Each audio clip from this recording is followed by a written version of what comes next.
Hi friends, అందరికీ నమస్కారం. Welcome to employees updates. ఈ ఛానల్ ద్వారా టీచర్లకు, ఉద్యోగులకు మరియు పెన్షనర్లకు సంబంధించి ఎప్పటికప్పుడు లేటెస్ట్ అప్డేట్స్ తెలియజేయడం జరుగుతుంది. సో ఫ్రెండ్స్, ఈ వీడియో కనుక మీకు నచ్చినట్లయితే లైక్ చేయండి, షేర్ చేయండి, అలాగే మన ఛానల్ను సబ్స్క్రైబ్ చేసుకోండి. ఈపీఎఫ్ఓ అధిక పెన్షన్ అర్హులకు ఊరట. అధిక పెన్షన్కు అర్హత ఉన్న వారికి ఈపీఎఫ్ఓ ఊరటనిచ్చింది. ఉద్యోగుల పెన్షన్ పథకంలో జమ చేయాల్సిన బకాయిలపై వడ్డీ భారాన్ని తగ్గించింది. బకాయిలను 3 నెలల్లోగా ప్రతి నెల 24% చొప్పున వడ్డీతో సహా చెల్లించాలని నెల క్రితం వరకు జారీ చేసిన డిమాండ్ నోటీసుల్లో పేర్కొంది.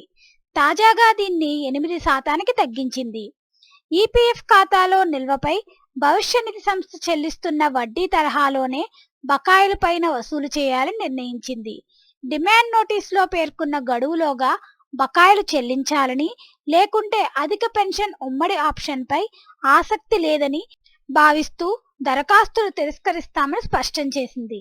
నెల క్రితం 24% చొప్పున హైదరాబాద్కు చెందిన ఓ ఉద్యోగి ప్రభుత్వ రంగ సంస్థల్లో పనిచేస్తూ అత్యున్నత పదవిలో పదవీ విరమణ చేశారు.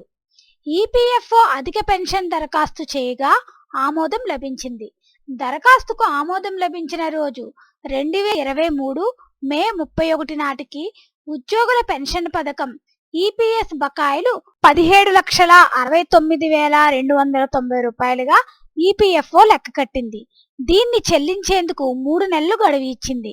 ఇందులోని మొదటి నెలలో చెల్లిస్తే 24% వడ్డీ చొప్పున 18,04,856 రూపాయలు చెల్లించాలి. రెండో నెలలో అయితే 18,52,278, మూడో నెలలో అయితే 19,11,555 చెల్లించాలంటూ నోటీస్ పంపించింది. ఈ లెక్కన మూడో నెలలో అయితే సుమారు 32% వడ్డీ చెల్లించాల్సి వస్తుంది. ఇది ఎక్కువ ఉందన్న తీవ్ర విమర్శలు రావడంతో దీన్ని ఈపీఎఫ్ఓ తగ్గించింది. ప్రస్తుతం ఇలా ఓ ప్రభుత్వ సంస్థలో పనిచేస్తున్న ఉద్యోగి అధిక పెన్షన్ కోసం దరఖాస్తు చేసుకుని జూన్ 16న ఆమోదం పొందింది.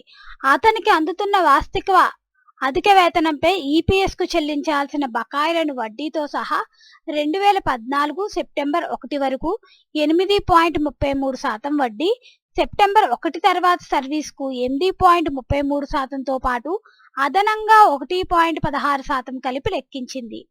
జూలై 31లోగా చెల్లిస్తే 8,47,497 రూపాయలు, రెండో నెలలో చెల్లిస్తే 8,53,100, మూడో నెలలో చెల్లిస్తే 8,58,704 రూపాయలు కట్టాలని సూచించింది. ఇలా తాజాగా జారీ చేస్తున్న డిమాండ్ నోటీసుల్లో వడ్డీ భారాన్ని ఏడాదికి 24 నుంచి 8% తగ్గించింది. నిధుల బదిలీకి మరోసారి అంగీకారం చెప్పాలి.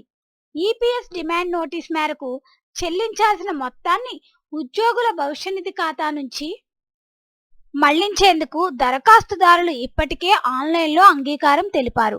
అయితే దాని ప్రకారం నేరుగా నిధులు బదిలీ చేయకుండా డిమాండ్ నోటీస్ జారీ చేసిన తరువాత మరోసారి అంగీకారం చెప్పాలని ఈపీఎఫ్ఓ సూచిస్తుంది.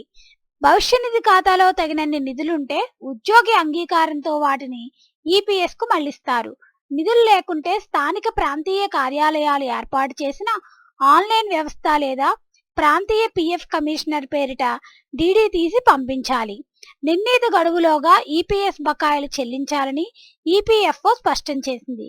గడువులోగా బకాయిలు చెల్లించుకుంటే దరఖాస్తుపై పీఎఫ్ కమిషనర్ తుది నిర్ణయం తీసుకుంటారని వెల్లడించింది. సో ఫ్రెండ్స్, అధిక పెన్షన్కు అర్హత ఉన్న వారికి ఈపీఎఫ్ఓ ఊరటనిచ్చింది.